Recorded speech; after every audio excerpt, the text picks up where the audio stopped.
What's going on, guys? Welcome to Forbidden Radio Season 3, Episode 5. I'm your host, Noah, joined by my co host, Luke. Angel is out today because he's sick, so, we hope him to have better health for next week. And yeah, man, what's going on, Luke? How you doing? Oh, I'm doing good. I think Angel's just sick of our bullshit. I will be too. I mean, I get pretty sick of myself sometimes, but unfortunately, I have to live inside this body. So it's just all day, every day for me. I feel pity for my wife, but she did choose me. So And you know what? It's all on her at that point. So, 100%, 100%. She knew what she was going in for. all right, man. So, topics for discussion today. What do we want to throw out there first? Well, in general, we're going to talk about one of my favorite things horror. Fun. So, Noah, what is your favorite genre or subgenre of horror? I have a few. I like anything to do with demons. So, like, if we want to throw movies out there, like the only one on my head right now is The Conjuring because I saw the trailer for the new movie that's coming out. But stuff like that. I love zombies. Um, so I recently watched 28 Years Later. That was really good. I know people are gonna be like, "Oh, they're not zombies. They're basically zombies." Um, what else? I like Lovecraftian horror. So stuff in space that fucks with your head. You know. Um, Now, is it specifically Lovecraftian horror, or is it just cosmic horror in general? Probably more cosmic. I got you. I got you. And yeah, I know there's a lot of discourse around the 28 years later movie, Mm-hmm. and I haven't seen it yet, but I've seen a lot of TikToks about it, and it seems like it's very divided. Like either people love it or they like hate it for some reason. I've seen more love than hate, Mm-hmm. but like, what did you think about it? I thought it was really good. I feel like the ending is a litmus test if you're cool or not, because the ending is like it's jarring. I think mainly for American audiences because I know exactly what they're referencing in the ending. Um, but for British people, I heard it's pretty scary the ending. For Americans, they're just like, Really? well, what is this? Yeah, they're referencing a notorious pedophile named Jimmy Savile. Oh, Um, okay. and people in England, especially, it's an English pedophile, right? So people in Uh, England know about this guy, and I'm seeing English audiences are like, "This is actually incredibly scary," but Americans are like, "What the hell is this?" But I only know it because I watched a documentary on the guy, like a year ago. So right when I saw him aesthetically, I'm like, "That's Jimmy Savile," and then I looked it up, and I'm like, "Okay, so they did intentionally." There was an interview where they're like, "Yeah, that's exactly what we're referencing." oh, So perfect. yeah. I mean, I understand why too. The tone of the ending was kind of different compared to most of the rest of the movie. But Uh-huh. other than that, I thought it was cool. I don't want to spoil too much because I definitely think you need to watch it. It's very much about life and Yeah, death. Um, the themes of life and death are very strong, especially in the second half, and it's actually a very beautiful second half of the movie, in my opinion. So so how does it compare to its predecessors? I liked the first two. I know a lot of people kind of don't like 20 weeks later, even though I still think it's a solid movie. Um, 28 Days is always going to be a classic, but I think 28 Years Hmm. Later is better than 28 Weeks. But like I said, I like the first two. For me, it's pretty much like it's on par with 28 Days Later. It's better than 28 Weeks. So I got you. So like I've seen 28 days and 28 weeks later. And when I saw 28 weeks later, I was extremely disappointed with it. mhm, But in retrospect, that was because I was comparing it to 28 days later. And mhm, 28 days later like set a new bar for zombie horror movies mhm, in my opinion. mhm, And 28 weeks just didn't hold up to it the same way. But mhm. if you take it as its own story without comparing it to its predecessor, like it's not a bad movie. It's just not as good as 28 Days Later. Yeah, it's a really solid movie. They don't entirely diss it or decanonize it in this movie. They actually do use footage. Um, and they do say that like this is all revealed in interviews before the movie came out that it did make it to Europe, but the Europeans managed to push it back to England. Um, Mhm. so they don't completely decanonize it. So the ending where they make it to Paris, that did happen. So So, what's your favorite zombie movie to watch? It doesn't necessarily have to be a good zombie movie, Hmm. but what is your favorite zombie movie? And we don't have to get into like the breaking down of whether or not it's actually a zombie or not, because I know there's a lot of discourse about whether a creature in a movie is actually a zombie or not. Hmm. But just anything that might be like zombie adjacent, like it's a thing. It was a human and then it turned. And then if it bites you or infects you in some way, you turn into the same thing. Obviously not a vampire because that Hmm. follows the same kind of logic. But, we don't have to break down. I know some people get into some pretty intense debates about that sort of stuff, but Yeah. we're among friends here. Does it have to be a movie or can it be shows too? It can be a show, sure. Okay, so of course I'm gonna throw out 28 Days Later. I Am Legend is fantastic, in my opinion. Even though they're vampires, but of course they don't come off that way in the movie. Uh-huh. Um, for shows, Black Summer is really really good, in my opinion. It's on Netflix. Okay. Have you seen that? I haven't seen that one. It takes place during the first, I want to say, few days of a major zombie outbreak on the west coast of the country, and that movie is really good. I mean, that show is really really good, dude. It's really intense. They're running zombies. Okay, that's always great. Um, what else? Damn, what else? That's all I got right now. Yeah, that's all I got right now. So the only Walking Dead is good too, in my the only opinion. thing I've Walking Dead was good. I just got burnt out on it. Everybody did. um, you know, yeah, I mean when I first started watching Walking Dead, it was definitely like the weekly release and it was super popular. It was a new cultural icon. You had the Talking Dead after that. Like everybody was a super big fan of it. And then like at some point in time I was like, I'm just tired of watching this. I did the same thing with Game of Thrones. Like I just got tired of watching it. Yeah, But everybody did. Everybody did. At one point. I don't yeah, it just went through this. They just kind of carried it on for. I mean, they were trying to ride the high. I mean, they were making a bunch of money off of it. It was still super popular. They just kind of like rode it for too long, and eventually it just fell out of favor. Although it's still on, like it still streams. It's like people still watch it, and there's like spin-offs and stuff like that. So I mean, they're still doing their thing, and more power to them. It's just not my thing anymore. Plus, they kept on killing my favorite characters, and you can only have your favorite character die so many times where you're just like, okay, I give up. Yeah, I think I will say this: the Daryl Dixon spinoff was pretty cool for The I Walking heard Dead. it was pretty cool. I heard Yeah, it was pretty cool. he made it to freaking And no Paris. hate, yeah, and no hate to anybody who like still enjoys the stories because it's not like they're bad stories. I just personally grew tired of it. Yeah, But I he. get it too. I mean, a lot of those actors were in that show for years and they want to move on to different projects and do different things and not just be known as that. And a lot of them have moved on to like successful careers and in other like TV shows and films. A lot of them are Invincible. They voice act for Invincible. Yeah, yeah, I noticed that. I noticed that. Although I do have to say, going back to some of your picks there, I did not like I Am Legend. Oh yeah, why is that? Uh well, I they changed the ending. They changed the original ending. Yeah, I watched And the director's cut, and that is a better ending where they all survive. yeah, I didn't like that they changed the ending because I remember the source material, like I Hmm. knew what it was loosely based on. Hmm. And I remember watching, I think the so it was directed or it was based off of. Oh, hold on. It'll be there. It's right in the back of my mind. It was based on a novel, I am and Legend. they made a movie called yeah, they made a movie called Omega Man that was loosely based off that novel, like Yeah. way old, like 60s, 70s, whatever.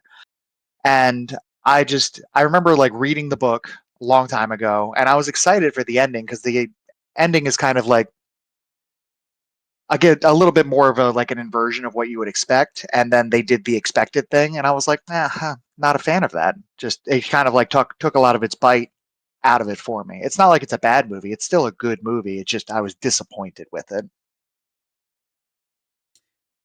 That's funny. The book is based in Gardena, California.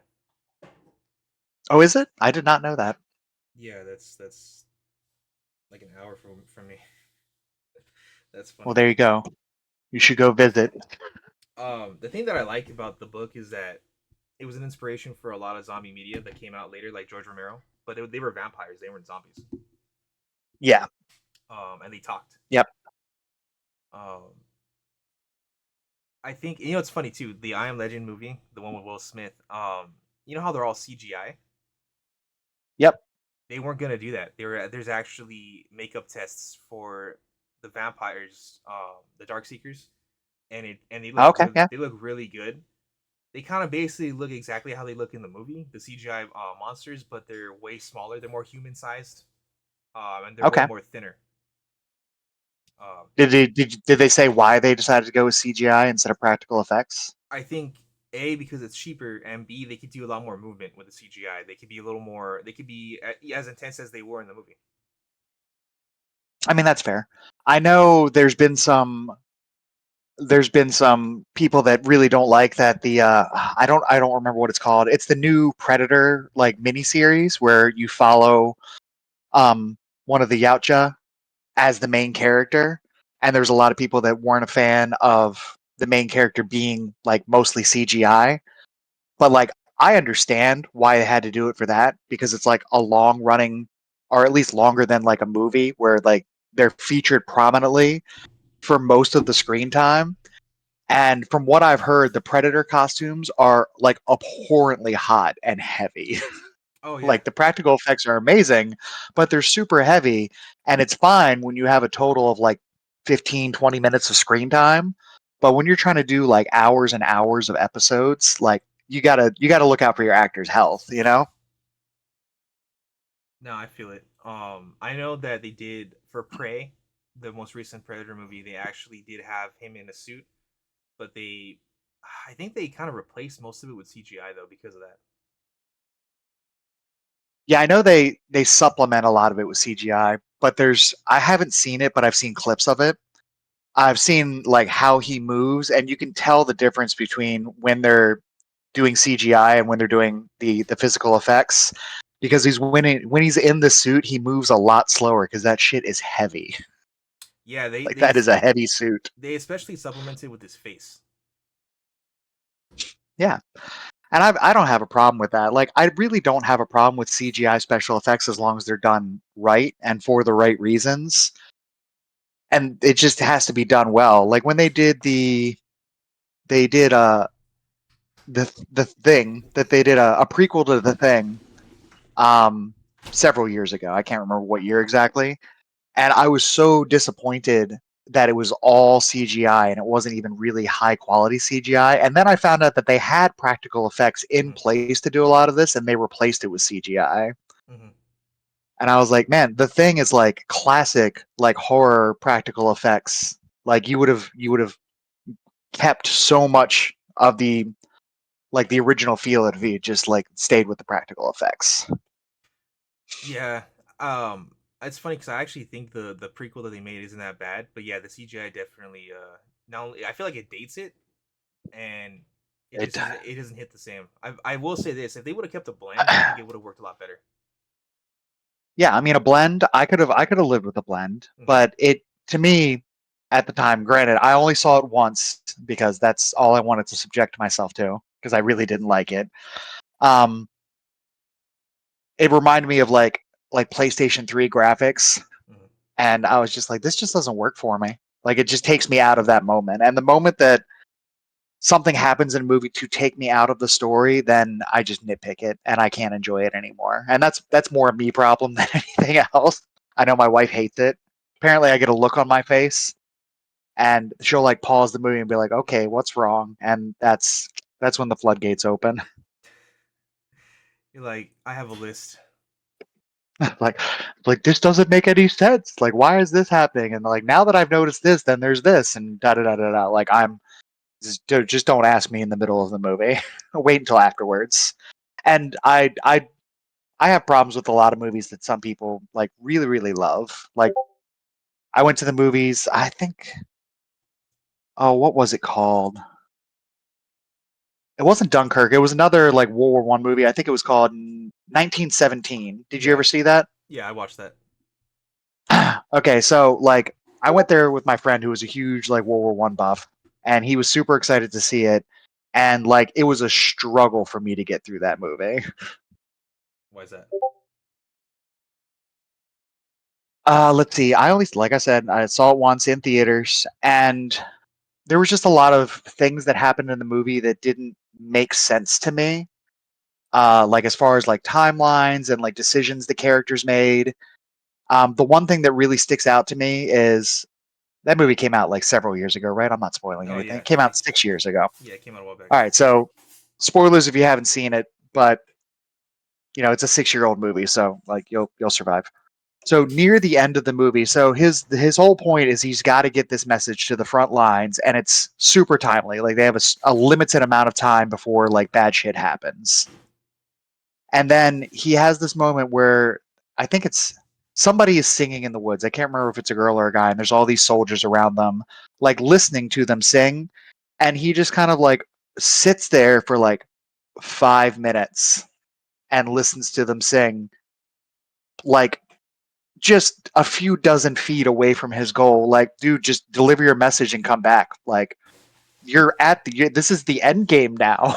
Like, what are you doing? Like, it Hmm. didn't. I understood narratively what they were trying to do, but in a realistic type setting, it was so unrealistic that it took me completely out of the movie. I was like, this makes 100% no sense, especially after all the shit that you just went through previously in the movie. You know what I mean? Yeah, So it's stuff like that. And like some movies, it doesn't matter. You're not there to take it seriously, but that movie had the premise of like being taken seriously, and I did. And that was to the movie's detriment, at least in my opinion. I know there's a lot of people that still really like that movie, and you know, if that's your thing, that's your thing. It just didn't do it for me. yeah, I watched 1917 in theaters. I thought it was really cool. Keep in mind, I was like in the middle of like film school, I guess, and the whole thing it was advertised as being like one continuous shot, right? Yeah. But Yep. I'll be there. There are several points where you could tell where they cut. Yes. 100%. Primarily through doorways. There was one where they go through a dark tunnel, and that's especially like an egregious cut. I was like, that is not a continuous shot. Um, I will say on a technical level, I thought it was really cool. I enjoyed the story. From what I remember. Um, but I understand like why that would like take you out of the movie because there's been some things that have taken me out too, even though and those have been fantastical movies, you know, that I've been taken out of Yeah. like Yeah. settings in. But no, I get it. I completely understand because even I would be like, dude, you're right there. Get to it. Like your friend died for this. Go finish this. Go finish it. Go finish the mission. Benedict You, Cumberbatch is waiting for you. Hurry up. yeah, Doctor Strange is waiting for you. Oh man, Go save the allies. what's your favorite zombie movie or TV show? So they're not always the best zombie movies as far as like, quality narration or like anything like that, or quality narratives. But I really enjoy the Dawn of the Dead remake. That one's I good. thought it was really fun. It was really cool.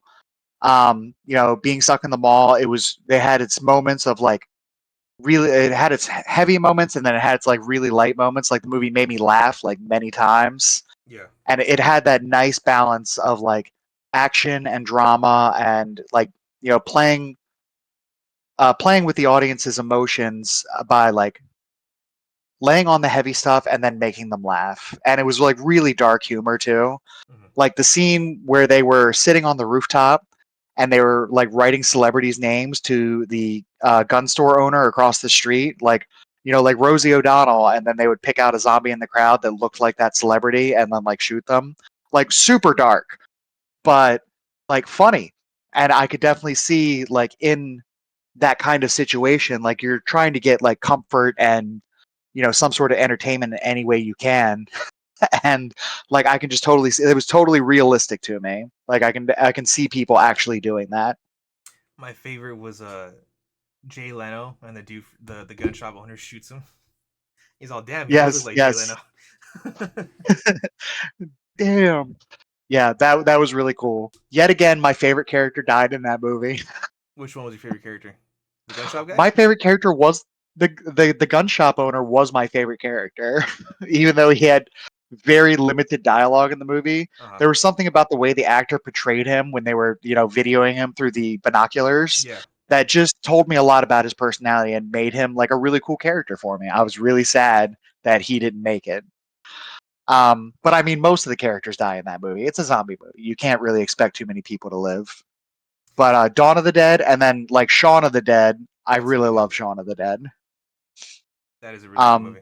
you know, definitely leaning way more into the comedy side of the horror, but it still had its like heavy moments too. Like it had those kind of like emotional scenes that came out of nowhere and like hit you just right. Not enough to like make you like super sad, but enough to like, oh, this is actually a sad moment. And the way that like Edgar Wright like shot it and filmed it and everything, like you feel those emotions even though you were just laughing like Mm-hmm. like a couple moments before, Mm-hmm. and it just works. It just works really well. My favorite scene in that movie is when they're wandering through the back alleys to the houses, and Uh-huh. I forgot if it's, I don't think it's his like ex or something, or it's like his friend. They run into her, right, and as they're passing each Yep. other, there it's the exact like archetype of each other. It's basically the Yep. same people, but they're all like major actors too, that are cameoing as like the mirror version of themselves. That was Yeah, hilarious. and I like that they had the exact same dialogue because he saw her in the beginning of the movie and they Mm-hmm. had the exact same conversation word for word as they did at the end of the movie. Was that his like ex, or was that like someone he knew? I forgot. I think it was just like an acquaintance, like just Yeah, someone he knew, like not an ex, just yeah, like a friend that he wasn't super close to. yeah, yeah, yeah. But I really like how that group of actors and that director, they do things like that in their Mm-hmm. movies. Like they'll like mirror dialogue or they'll foreshadow like super heavy because like Shaun of the Dead and they did a cop movie and then Hot an Fuzz. alien movie. They do a lot of like what's that? Hot Fuzz. Yes, Hot Fuzz is a great movie as Hot well. Fuzz. And The then other their one alien is movie. the end. I think this is the end or something Uh like that. yeah, it's what is it? The Golden Mile? That's what they were doing. They were pub crawling. And I think it was called the gold. I think it ends with the Golden Mile, the pub. But they're hitting all these pubs, and I think it's called like this is the end or something like that. Um, but they're like alien robots, and they've been God, replacing people. I'm The not going to be happy until I figure out what the name of this movie is. I just bought it. I should just go The World's End. the world's end. There you The World's End, which is the final in the Golden Mile. It's called The World's End. go. Mm-hmm. But yeah, I really enjoyed that movie too. One, like the fight scenes were really cool. The aliens were really cool, and uh, watching this really unlikable protagonist, played by Simon Pegg, Mm-hmm. like he was super unlikable. Yeah. Go through this journey, and like by the end of the movie, like you sympathize with him, and you do like somewhat watch him grow, and also like the world becomes what it does and he finds like his niche, like he finds who he was supposed to be at the end of the world, which is just it was just really good. I really enjoyed that. I forgot. Actually, now I forgot. It did. I wonder if it says a lot about me that I found his character to be like hilarious, and I really liked him. Oh, I mean, he is hilarious and I Yeah. enjoy the character for what he is, Yeah. but if he was a person that I had to spend time with in real life, I would hate his guts. Yeah. I could see that. I probably Like do I would too. not like him as a friend, Hmm. but as a character, he's a cool character, but he's definitely got a lot, mostly like majority unlikable traits. Hmm. What's okay? What are But your he worked favorite? in that movie. What are your favorite sub horror subgenres of horror? Because you asked me, I want to hear yours. Yeah, sure. Um, so I really like slasher flicks. I like horror that's like based more in reality. Like things that could actually happen. That even in slashers and like even in slashers, they'll bend reality a lot because like that's what makes entertainment is like you got to suspend your belief a little bit. But less so like Friday the 13th and Nightmare on Elm Street, although those are classics. But like The Strangers and Hush, like these are things that could actually happen in real life, and it makes them more scary for me, Hmm. and that makes it a better movie. Like I really do enjoy being scared by movies, and slashers can do that a little bit more than other stuff, but I still love a good paranormal horror movie. Not necessarily like demon movies, although that is included in that. Like I know there's a lot of hate against like Insidious and the Conjuring movies because they're more like popcorn horror flicks, Yeah. but I really do enjoy them. And they had their moments where they jump scared me, and that's fine. I don't mind being jump scared as long as it's earned. Uh, like I'll use The Nun as an example. I hate The Nun, and it's part of the Conjuring universe, and I hate that movie. I think the story is terrible, the characters are terrible, and it's very poorly done in my opinion. And it's just wrought with jump scares that just aren't earned. They're just there specifically to like make the audience go bah, and by the end of the movie they don't even work because I'm so immune, like so desensitized that by the end of the movie it's like I just want this to be over. This isn't pleasant anymore. Yeah. It's like you I just keep sticking duct tape to my arm and ripping it off again. Like this isn't fun. It's funny too because I like The Conjuring because I like it's like certain imagery. I know they're not the greatest horror movies ever, but there's some images in there, like some sequences where I'm just like, oh no, that I find it really cool. But the thing that I like about the Oh yeah. Conjuring movies is that Ed and Lorraine Warren. I'm pretty sure I read somewhere that 99% of their cases were just total bullshit. There was like the occasional case where Oh you're yeah. just like, what the fuck? But like the fact that they managed to like hoodwink Warner Brothers into making an entire film series is insane to me. And they're still doing it. Yeah, They're still doing it. Like their descendants are still doing it. I mean, I watch a lot of like paranormal debunkers, yeah, and they just climb all over Ed and Lorraine Warren. That being said, like I don't like when it says based on a true story and it has anything associated with the Warrens. Like I'm like, okay, based on a quote unquote true story. yeah. And the the Conjuring movies, uh, they're not like they're not like high horror entertainment, but I don't expect that from them. The Conjuring one was really good. It was really Hmm. scary. It had a lot of cool scenes in it, a lot of Hmm. things that definitely like gave me the chills, Hmm. a lot of things that elicited genuine fear at in the moment of watching it for the first time Yeah, that made me like it. Conjuring 2 was very much the same way. There was a lot of things in there, although it was less so than the Conjuring 1. yeah. Um, Conjuring 3, The Devil Made Me Do It. I did not enjoy that movie. That was a serious fall off as far as I was concerned. Um, but the first two are like really good, and I still rewatch them to this day because I enjoy them. Like they're fun horror movies for me. Then there's stuff like Talk to Me. Have you seen Talk to Me? No, what is that about? Okay. So I won't go into it because you should definitely watch it, and I don't want to spoil anything. But Talk to Me is a paranormal horror movie, and basically there's this group of kids, and they find this this we'll just call it a mummified hand, right? Okay. And it's a party game that they play where you like like you take the hand in yours and you say talk to me, and you can see a dead person like Okay. right in front of you, and then you have to say something else. I can't remember what the exact verbiage is, but it's kind of like like I let you in or something like that, and you get possessed by this person while you're holding the hand, and like their eyes turn all black and their voice changes, and it's like super scary, but they treat it like a party game, right? Yeah.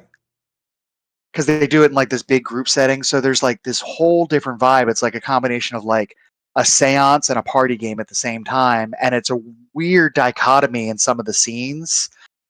Um, I can definitely see some of like the themes and like subtext that they were going for in the movie.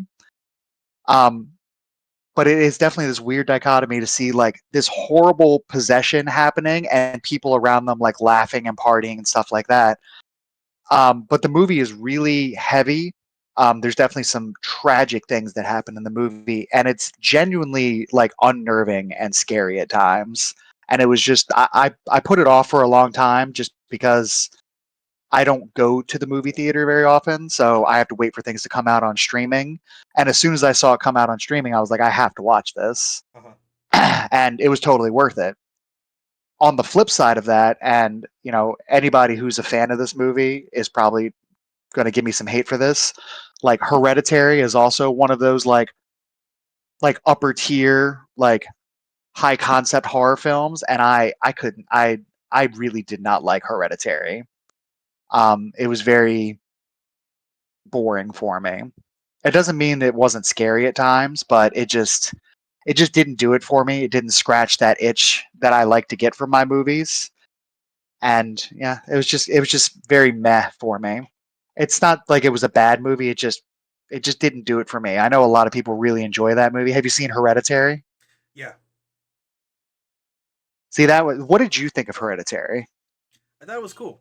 I thought it was I thought it was cool. I wish there could be a little more answers on what certain things were working in the background of that movie.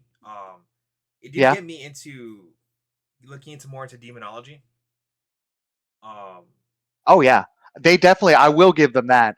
Like the research that they did in order to put all of the clues and like kind of point you in the right direction of like the exact entity that was in that movie was really cool. Like they did the movie really well. yeah, And it's not a bad movie at all. It's just not my flavor. yeah, And that's one of the things they did really well is they created and researched the lore of this creature in a way that totally made sense at the end of the movie. hmm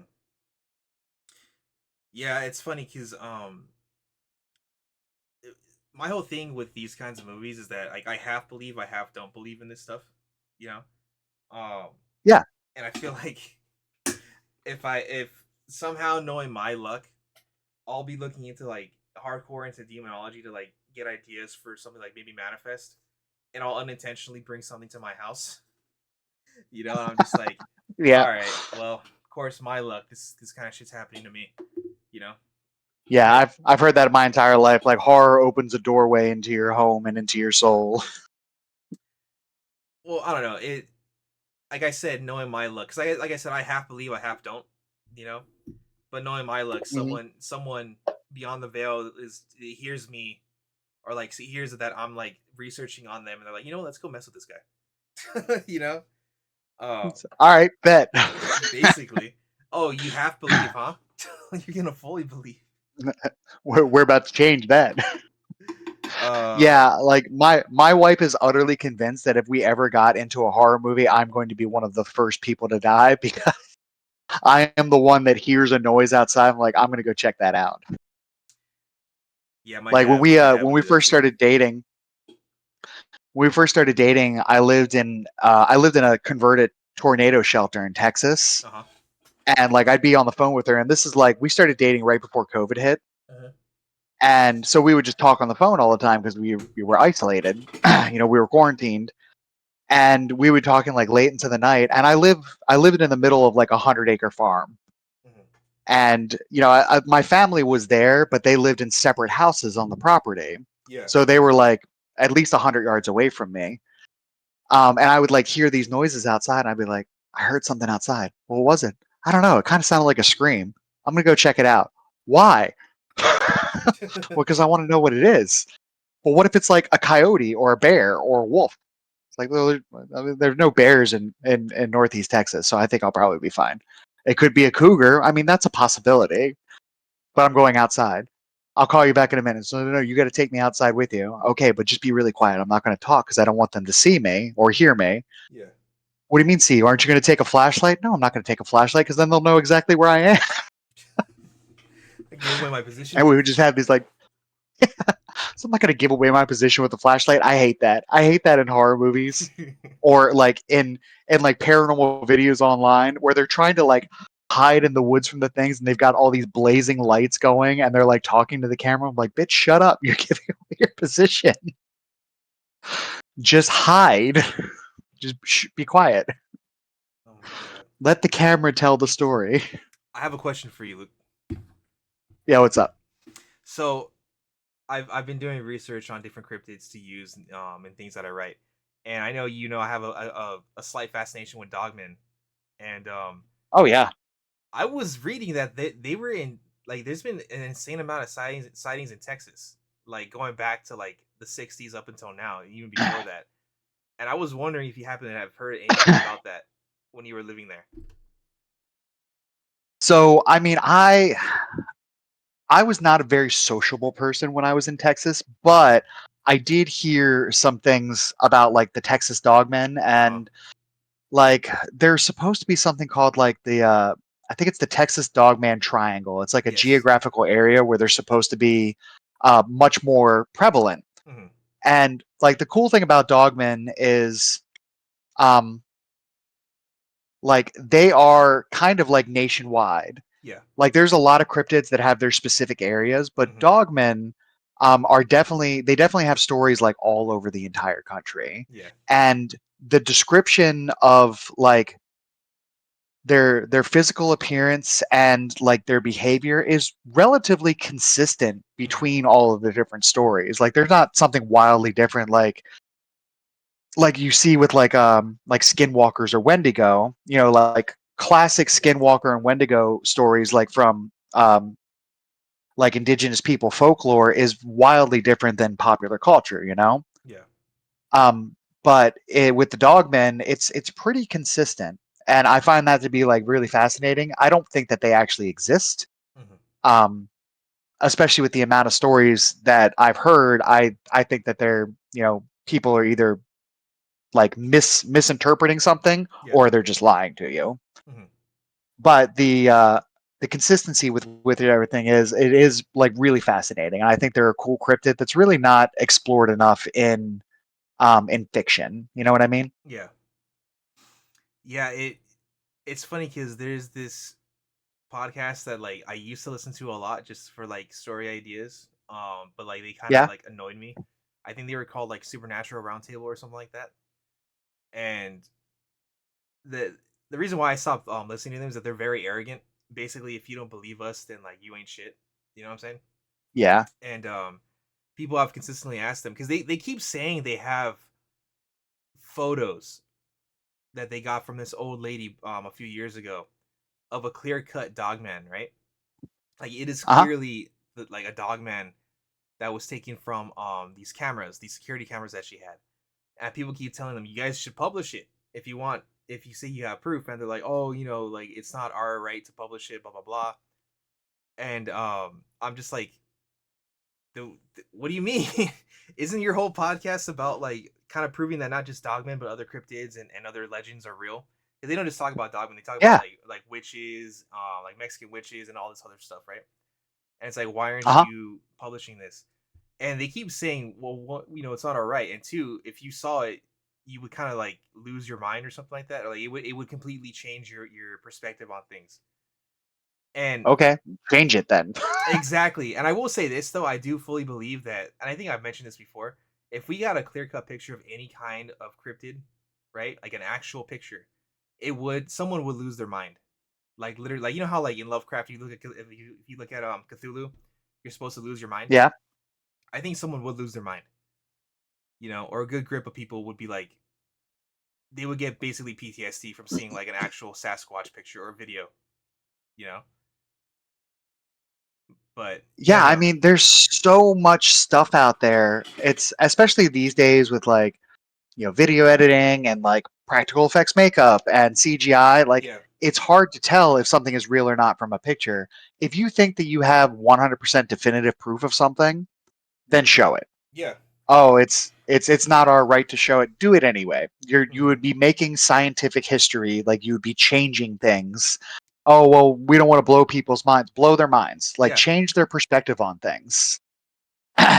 Like you better damn well believe if I am utterly convinced that I have proof of something, then I'm going to show it to somebody. And it's also a good way to make money too. Yeah, it's a great way. Well, you know what makes more money? Saying that you have it and not actually showing it. That's true. Yeah, that's kind of why I stopped listening to them, even though their stuff is pretty good in terms of like story ideas and things to use. Because I learned about like different things from different cultures that I wasn't aware of, like different kinds of cryptids and stuff like that. Um, Uh huh.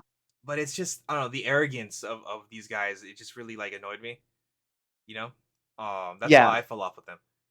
But Yeah. So there's a paranormal like investigation team on YouTube. I won't say the name of their channel because they're notoriously litigious. mhm, But when I first started watching them, they had some really compelling video stuff, and I started watching them, like several years ago when I was more open to just believing people at face value, yeah, like just taking what they say at face value. yeah, And some of their stuff was just so good that it was unbelievable, like how lucky they were, how fortunate they were to get all these things. Because whenever I went ghost hunting, I didn't get very much. I certainly didn't get anything like they did. And then I realized, like, oh, they're faking it. mhm, They're faking it. They're doing it really well. They're faking it really well. But they're definitely faking it.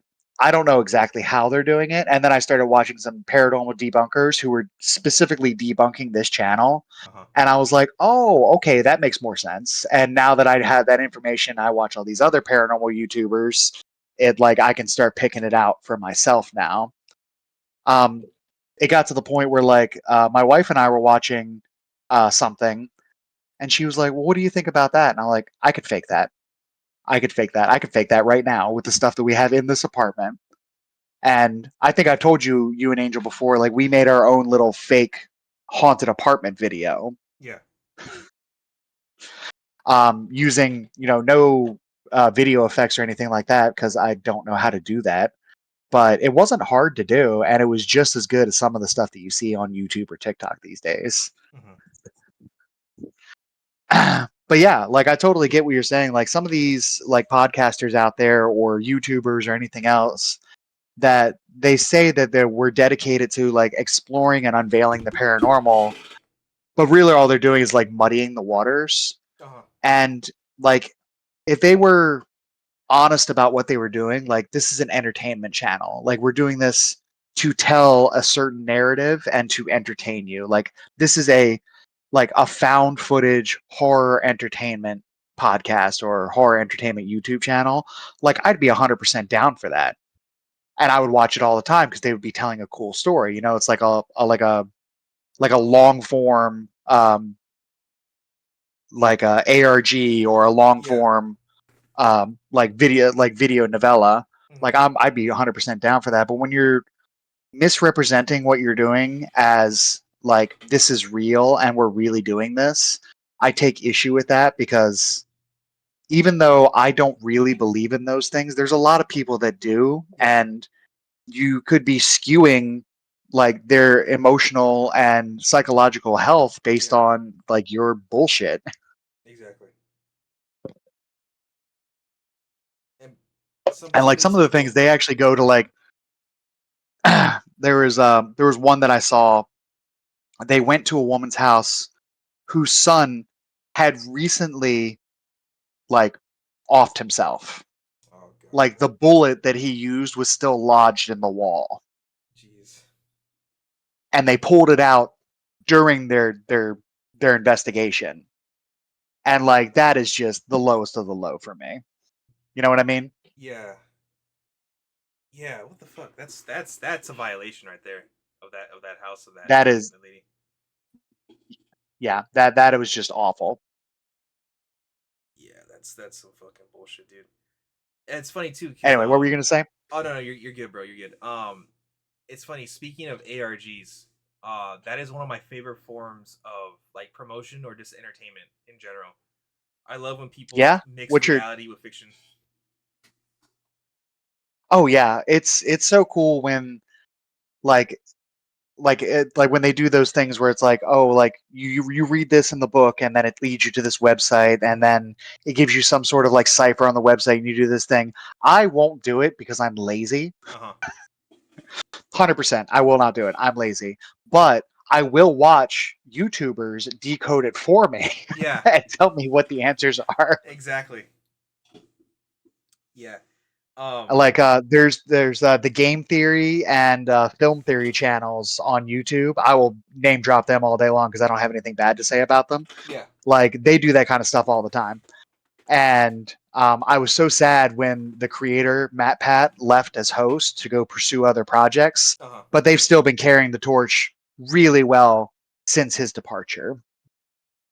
Yeah. I used to watch game theory all the time back in high school, but Mhm. taste taste change. Like I've noticed recently that I really haven't been watching a whole lot of gaming content. It's been the past, I want to say, 10 years has been mainly film theory, film video essays. And I noticed that's because that's what I've been wanting to get into. I had a discussion with my Yeah, friend about it, how like our tastes have matured, but game theory has always been pretty solid, even after Matt Pat. I was gonna say passed away, but after he left, after he left, after he left, he did uh, not pass away. He is actually getting very active in politics right yes, he now. is. He is. I saw that. I was scrolling through Twitter, and I'm like, yeah, it looks like Matt Pat. And then I went up. Wait a minute, that's Matt Pat in a suit. What the hell?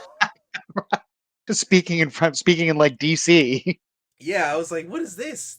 And I think it's like some coalition of streamers or something, or gamers or something that he's trying to put Yeah, I together. think it's a, and I could have this wrong. I think it's a special interest group so that content creators can have a direct voice with congressional representatives Uh huh.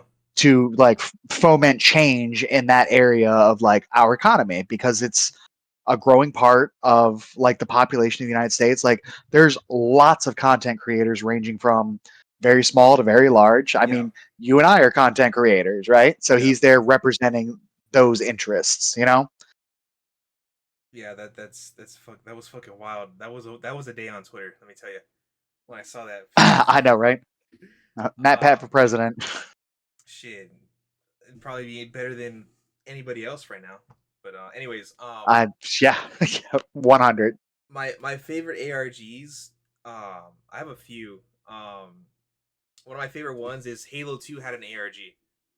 Something about bees, I think, or something. Where you had to do, yeah, you basically had to go on like an Easter egg hunt across basically the country, I believe. And from what I remember, someone during Katrina, someone, yeah, someone got like this treasure that the team laid out a few weeks before, right? And they didn't know Uh-huh. Katrina was gonna happen. And I guess the whole thing was that you get the treasure or whatever that the Halo 2 team put out, and you call their office from where there was at, but Katrina's happening, and as this guy is calling them from the phone, the payphone, they're like, "Where are you at right now?" "Oh, I'm in the middle of blah blah blah." "Wait, isn't Katrina happening? Get out of there!" They told him that, like they broke character. They told him to leave. Like, get out. Yeah, like what are you doing? Why are you calling Microsoft? Um, We know where you are and you shouldn't be there. yes, yeah, that's basically what it was. There's a 28 years later had a really cool one called Rage Leaks the past couple months where they were giving out little things to build the world. What else? There was one with Slender Man back in the day.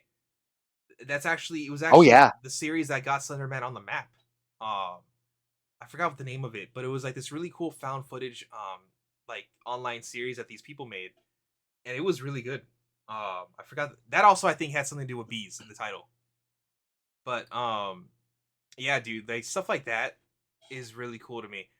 BBC did it with Yeah, this I one love it. TV show, where it was like a Halloween special, and Uh-huh. they basically had it was like an improv thing, right? It was like a live, it was like SNL kind of, and it was live.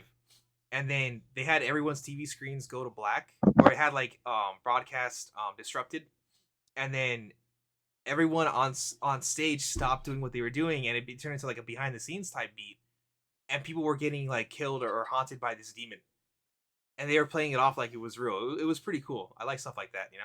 So Yeah, I love stuff like that. Like the Blair Witch Project convinced like an entire generation of people that it was real through yeah, their viral marketing. yeah. Like up to the point where like friends of the family of the girl in the movie were calling and giving her parents condolences Uh-huh. because they thought she was really dead. Like crazy, crazy stuff. And then there was are you familiar with Aqua Teen Hunger Force? Yes. They did some viral guerrilla marketing to promote their movie, and it caused like a bomb scare in New York City, I believe. I heard about this. Like I didn't know it was for that, but I heard about like, oh, this company did cause a bomb scare by accident. Yeah, they did, because they have these characters called the Moonanites, which is these little like pixelated like moon beings, Uh-huh. and they had like a digital display with the Moonanites on them, like giving the finger, and anybody who's a fan of the show would recognize them immediately. Yeah, yeah, But other people were like, "This is a fucking bomb." yeah. I mean, it's funny, but it's not funny at the Yeah. same time. But it's one of those things like, ooh, unintended consequences. But it brought a lot of attention to their movie. I had an idea for an ARG. Actually, I still have an idea for an ARG, especially to help promote Manifest. But this is before I got involved with Forbidden Origins. I had this idea. I don't. It was gonna be just like a standalone. There was nothing to promote, just like something kind of with to like mess with the community. Where I wanted to get a table and dress it up in like basically sacrificial, I guess sacrificial altar, and put it in front of a grocery store around here, and put like dead animals on it. And then take a picture of it and send it to this Instagram page called La Puente 626, where they talk about stuff that's happening with the community, right? And I was gonna tell Uh them huh. that, hey, I found this. I don't know what it is. Can you post about it and see what's going on? And then I was gonna do it again in front of a different grocery store around here. And then what I wanted to do was, have someone else send a picture of that altar of like sacrifices, right? Basically, it's obvious it's like a ritual sacrifice, right? And then I was gonna dress up Yeah. my cousin. He's like 6 foot tall. He was like 14 at the time. I was gonna dress him up in like a robe and have him run around. And I was gonna leave little like just like clues that it's like an Aztec death cult in La Puente, and see if how people will catch on to it, you know, and just like mess with people Yeah. around here. But then the more I thought about it, the more I'm just like, well, if I stick it's one thing to do like an altar of like sacrifices, right? It's one thing to dress up my Uh huh. 14-year-old cousin in a robe with a death mask on and have him running around and not tell anybody, and him unintentionally getting shot. So I'm not gonna do that. I'm not Yeah. gonna I'm not Probably gonna do that. probably a good idea. And if I were to do it, I should probably do that with an adult. you know? Yeah. Um Probably. so and like his mom would Yeah. kill me. But yeah, I do think that stuff like that is really cool because it gets people involved, you know. And at the end you could say, yeah, it's fake, but like it gets people involved in something, kind of bigger, I guess, So Yeah. Yeah. I mean, do you remember the? I think it was. I think it was back in 2020. Do you remember the clowns? yes, yeah, okay, that was I think 2016. That was 2016, I think. Was it And 2016? yeah, because I think people were theorizing because around the time the clowns started popping up, right? That's when they announced they were making the It remake, and people are thinking to this Yeah. day So that it was an ARG.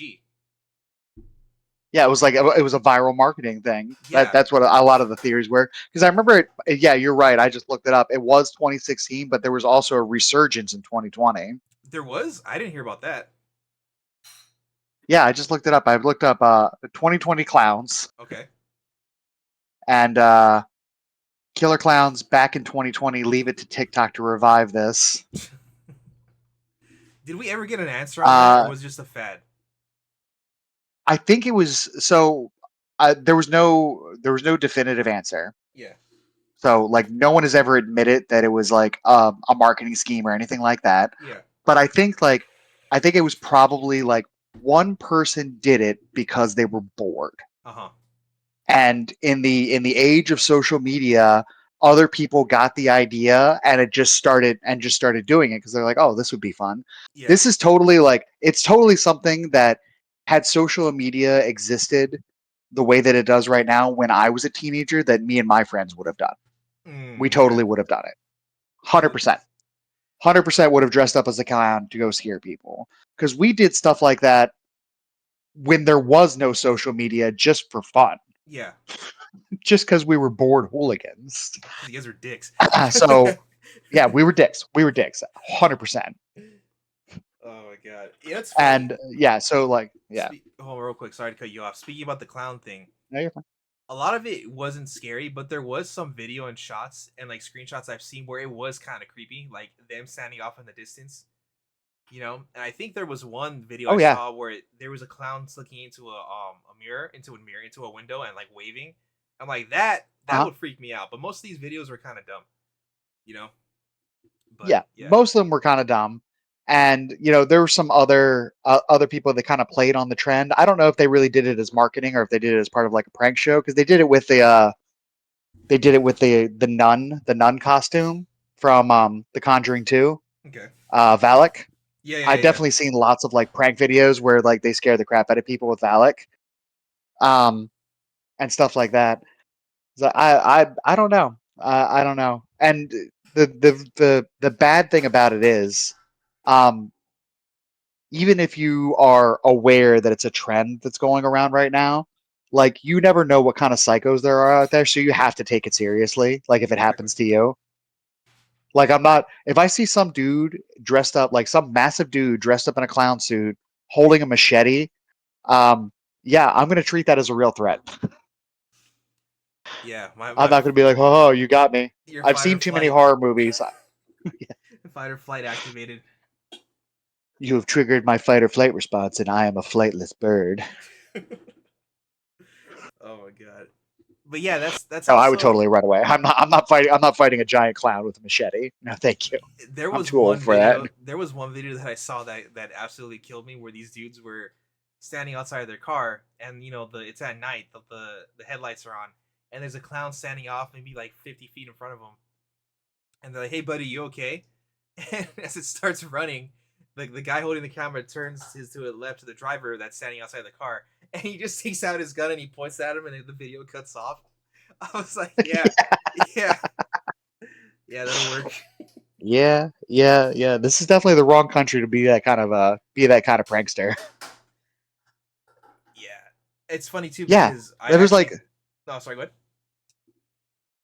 no, just on briefly on that subject. This is not like a scary clown video, but there was that guy who is like known for like annoying people in public, which is like the worst kind of content creation. Yeah, And he was messing around with like a delivery driver, like an Uber Eats kind of guy, yeah, and getting all on his face and everything and acting weird. The guy pulled out a gun and shot him, yeah. That sounds about right.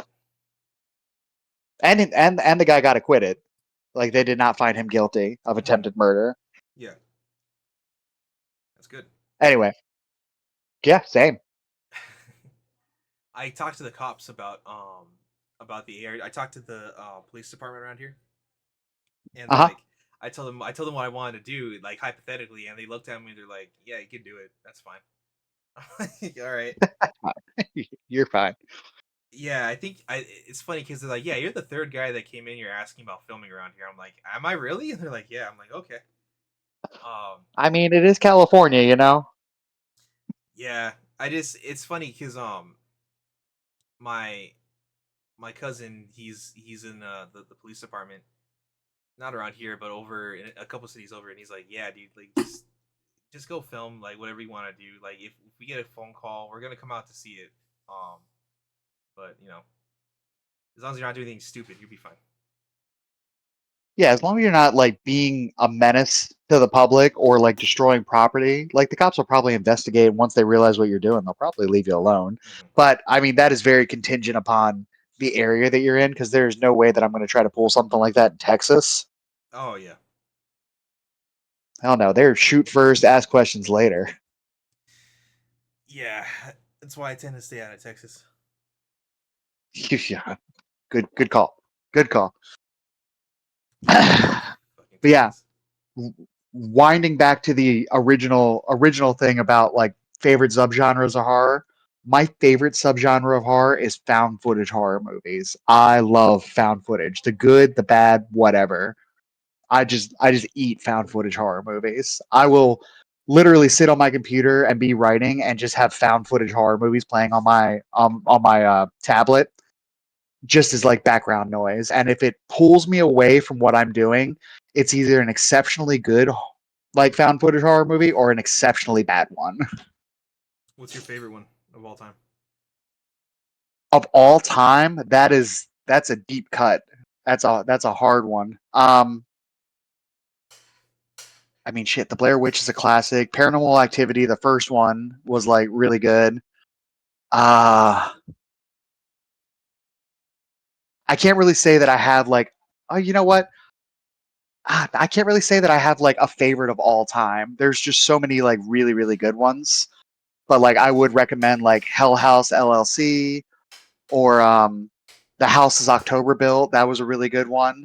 I just watched one last night that I thought was going to be awful, and it actually was really entertaining.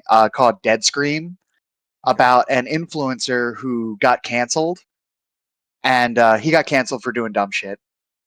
So he is like trying to like revamp his influencer career Uh huh. by going into a haunted house to do an investigation on live stream, and things go like epically bad for him. And it's like it's a horror, it's listed as a horror comedy, and I totally get that because the movie does not take itself too seriously, Yeah. which worked really well in its favor, because had they tried to go like super serious, it wouldn't have worked as well. Uh huh. um and it was really funny at times. Like it had me laughing at times. There were some parts that were like genuinely like jump scared me, like totally surprised me. I can't say that I didn't see the ending coming because I called it like pretty early on in the movie, but it was really well done, and I'm definitely going to watch it again. Like actually like dedicating my time to watching it so I can pick up on all the little things. But it was really good, and it's free on Tubi without an account. So like if you want to watch it, you can. Okay. Yeah, I'll take a look at it. I think my sister loves Tubi. She's always watching movies on there. Oh yeah, Tubi is great for found footage horror movies. They have so many of them, and again, they range from like this is so dumb Yeah. to like this is really good. This is actually surprisingly good. You know what? Willow Creek. Willow Creek is probably my favorite found footage horror movie. It's a really simple one. It's actually pretty slow at times, but it's about a couple, a boyfriend and girlfriend that go to Willow Creek for like because it's always been his dream to like go to where the original Patterson film of Bigfoot was shot, Yeah. which is in Willow Creek. Yeah. So it's a Bigfoot found footage horror movie, and it was really creepy. It was really creepy, and it was actually directed by Bobcat Goldthwait, who's a comedian. So I thought it was going to be like ridiculous, and it was actually really, really good. And it's one of my favorite found footage horror movies. Oh, I haven't seen it, but I've seen the trailer for this. Yeah, yeah, you probably have. And actually, if you, I think you liked my video on TikTok when I was doing a promo for my book, Blood on the Snow, Uh huh. and I used sound clips from Willow Creek in my TikTok because it's all Bigfoot sound. So I was like, we'll try this. Yeah. Speaking of that footage, the Patterson footage, have you heard that there's actually an extended cut of it? I've heard something about that, but I mean, it's been notoriously like debunked. I think they even came out and said that they faked it. Well, like yeah, I've heard that too. But like I have seen this really cool video. about this guy who said that supposedly that that footage is actually extended, and what happened was that I forgot what they named the Bigfoot because I know they said it was a female, but that when they were filming her, they followed her, to her family, and they killed the family. The Bigfoot. There was a Bigfoot What? massacre. Yeah, Hold on. and they filmed it. Patterson footage extended cut. So now we're watching Bigfoot snuff films? I don't think so. That's more or less what they said it was. That they were torturing the family when they caught them. Let's see. Obi-Wan Kenobi, the Patterson cut. I don't think this is the same thing that we're talking about. Let's refine the search a little bit by putting Bigfoot in here because I don't know how Obi-Wan Kenobi got involved. Patterson Gimli film. Gimlin. Hold on, there's going to be a little bit of dead space in here while I do my research. Who does that? Who does research these days? If I can find the video, I'll send it to you. But it like I told you, I half believe, half don't believe these things. When I was younger, I was a little more believe. Like I would take these things at face value. Now I'm a little more skeptical. Oh, 100%. Bigfoot massacre. If I could look this up on YouTube and find it. Okay, this might be it. I'll send it to you so you can watch it. Um, Yeah, you but got to send that to me. but yeah, dude. Apparently, it's pretty disturbing footage if it's real. That basically it was the one they were following. They found the dad, and there was a few kids, like Bigfoot babies or whatever, like toddlers almost, and they Uh huh. killed the parents, and they they killed the kids, but they started torturing the kids, and that the audio of the babies screaming is like insanely disturbing. Which I mean, yeah, no shit, but it's just like what, like I got flashbangs So when it I is. watched it. So it is. It's a Bigfoot snuff Yes, film. yeah. And I got flashbang when I watched the video of the guy talking about it because the whole thing is kind of a flashbang, dude. So like, it's a flashbang of words, man, and it's just weird. It's good, but it's a cool. If it's fake, it's a good. It's really, really good. If it's real, ugh, you know. Um, Yeah, for sure. but the whole idea that they massacred a family of Bigfoot and tortured the kids is insane to me. Like, why would you do that? If it's real, like, like why? Just leave them alone. You know.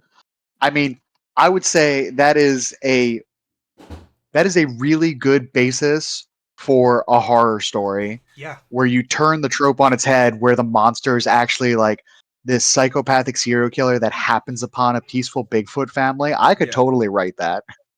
Do it. I actually want to see what you would do with Oh man, I'll add it to the fucking ever growing list. it. Fuck, no one wants me to write a goddamn Bigfoot horror story. Great. Big Bigfoot snuff film story. Big feet.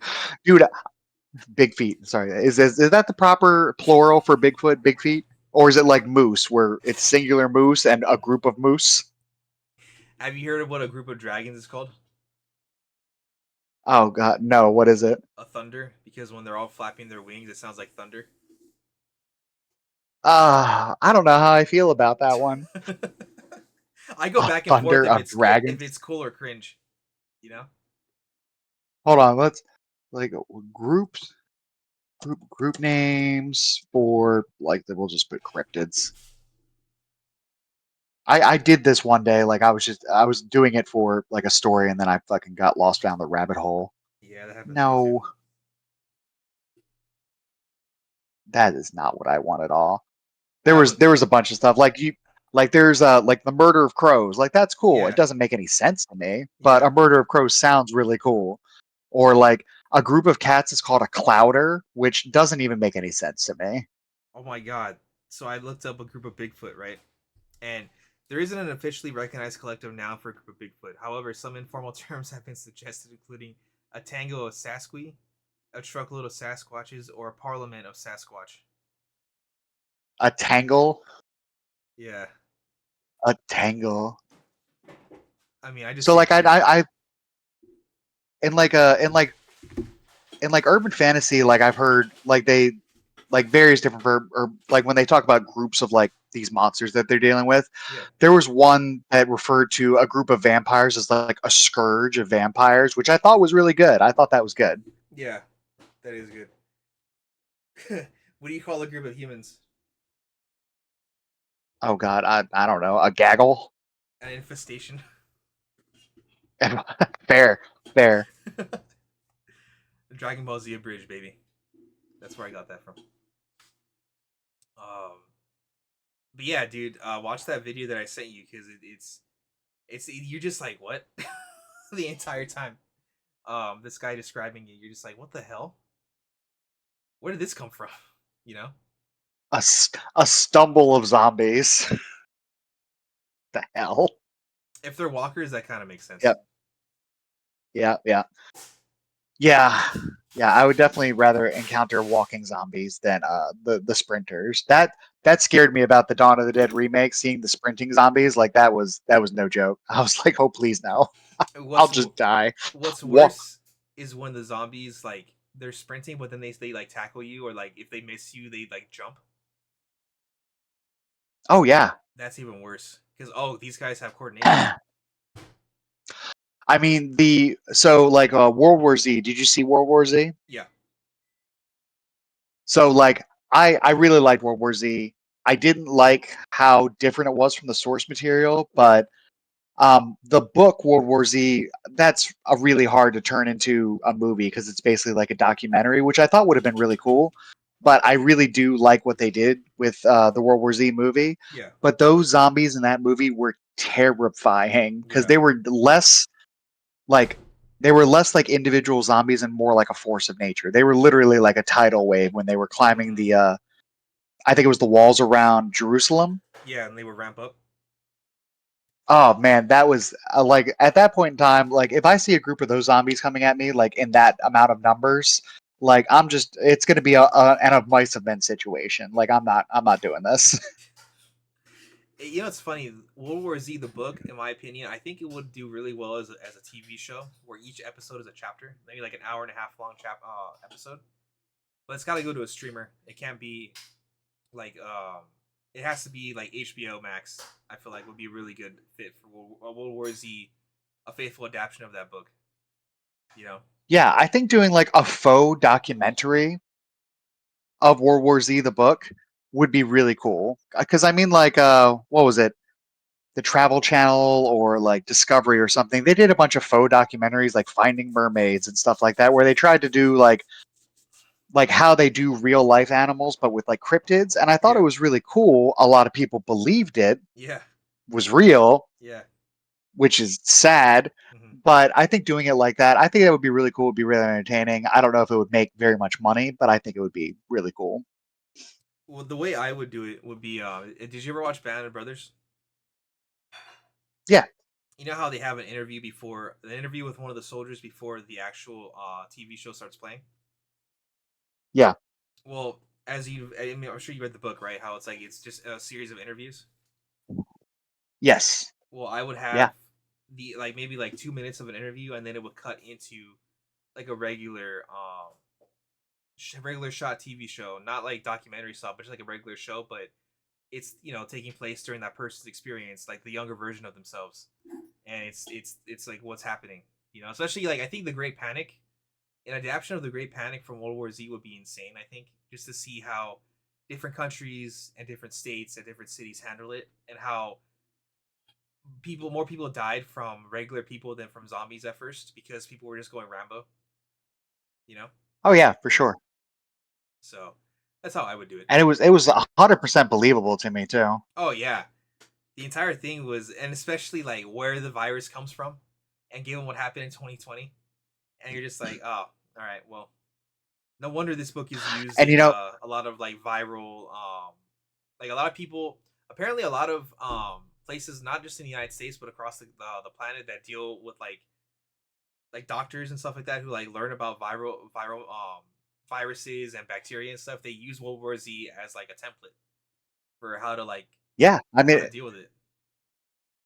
yeah, and it totally makes sense. Actually, like on that same note, but like kind of like skewing towards the gaming world, Uh huh. there was a thing that happened in World of Warcraft Oh, I know this. I There think was I some. know this. Yeah, go Yeah, ahead. yeah, yeah. So there was I can't remember all the details of it, but there was some sort of debuff that a boss could put Yeah, on you yeah. in one of the dungeons, Hmm. and players were teleporting out of that boss fight and Yeah. into like populated areas, and it would do the same thing to like all of these lower level players, and it was acting like a plague. Hmm. And they actually used that as like a quote unquote like real life example of how viruses and plagues could spread like that. Yeah. I thought that was really cool, like how they like, game theory, that sort of thing. You know what I mean? Yeah, I think Blizzard had to quarantine a whole mess of servers to keep it Yeah, they did, from spreading. from spreading. Yeah, It's that's wild. crazy. That is Yeah, they had to wild. like shut down a whole bunch of servers. Hmm. But if you liked World War Z by Max Brooks, he also does a book called Devolution, I have it. and it's a you have it? Have you read it? Yeah. It's really good, and I've listened to the audiobook. The audiobook is great, and it's got a lot of for me, a lot of like famous names that narrate in it. I Hmm. love that book. That is such a good book. Yeah, I liked how he described how there's a scene where I forgot which character was following, but they think it's a boulder in the middle of the road. No, it's a Bigfoot that's crouched.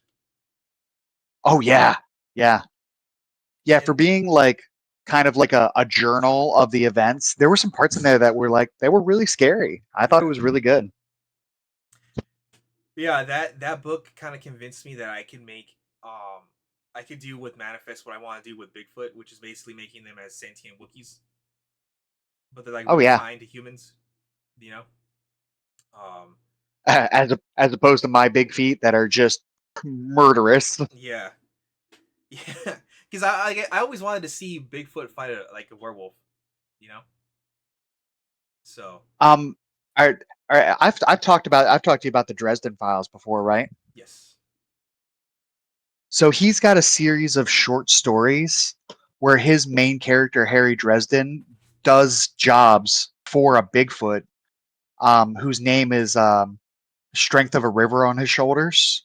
that's cool. And oh, it's so cool. Like I'll have to see if I can find like the book because I know there's a like a compendium of like it's like three or four short stories that all star this character. Yeah, Not star. It stars Harry Dresden, but yeah. like he interacts with this Bigfoot and does jobs for him. And I think that you would really enjoy that because it's very much up your alley of like a sentient, kind, and like gentle Bigfoot character. You know? That's I like the name because the name that I'm gonna give the main Bigfoot that Alex interacts with is gonna be Bright Scar. Yeah, Because I figured they're not gonna have regular names if they have names. It's gonna be like the name of the Bigfoot from that series. Kind of something more yeah, yeah. abstract and something that they and I love that that naming convention. So Oh, here it is. Working for Bigfoot. working for Bigfoot. Working for Bigfoot by Jim Butcher. Yeah, three novellas. That's it right there. I'm about to check this out. I'll, yeah, I'll send you the link for it. Amazon. Sorry to anybody who's listening to me like do research on the computer right now. This is what happens when you get people with ADHD on a podcast is we get on little bunny trails and talk about all sorts of different things. Makes for a better show And though. hopefully those bunny trails entertain you. Yeah. Well, we're at an hour 18. Luke, you want to bring it home? Yeah, I think this is good. No, it's been great. I've been really enjoyed talking horror with you from zombies to cryptids to demons and everything in between. Mm-hmm. It's been fun. Same with you, buddy. Um, Thank you guys for joining us on season 3, episode 5 of Forbidden Radio. Hopefully next week Andrew will be here. If not, then we're gonna have to have a serious conversation with him about his place on the team. I'm just playing. I know. I'm just playing. We're It's gonna have to, Navy. we're gonna have to write up a report. Yeah, we're gonna take it to HR. Um, but anyways, thank you guys so much and have a good one.